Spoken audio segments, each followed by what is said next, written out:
Hey guys, welcome to Tutorial Guru. Today we'll be learning how to add link to TikTok bio, and now let's dive right in. Now to add a link to your TikTok bio, first open up the TikTok app, and over here guys, after opening your TikTok app, at the bottom right corner of the screen you can see your profile icon available for us.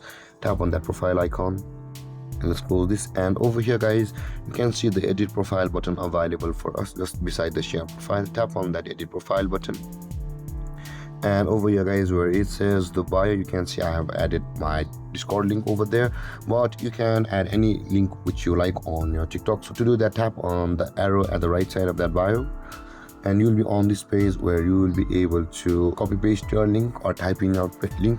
Simply I'll be just typing in google.com for demo purpose, and let's tap on save. And you can see guys that link has been added on TikTok bio. Let's go back and you can see guys here the google.com is displaying, and this is how you will be able to add a link to your TikTok bio. And if you have any confusions or questions regarding the topic, feel free to comment in the comment section below, and don't forget to like, subscribe and hit that bell icon for more videos. Thank you for watching guys. Peace.